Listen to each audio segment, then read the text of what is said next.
Hi everyone, today we will talk about how to fix or how to solve Telegram Donald stuck malayalam.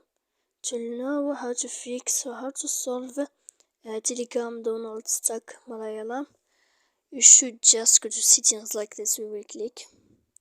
After that, in this page, you will go to apps, default apps, app settings.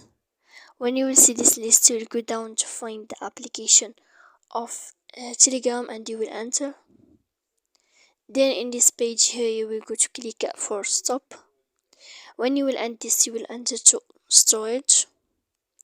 After that, in this page you will click clear cache.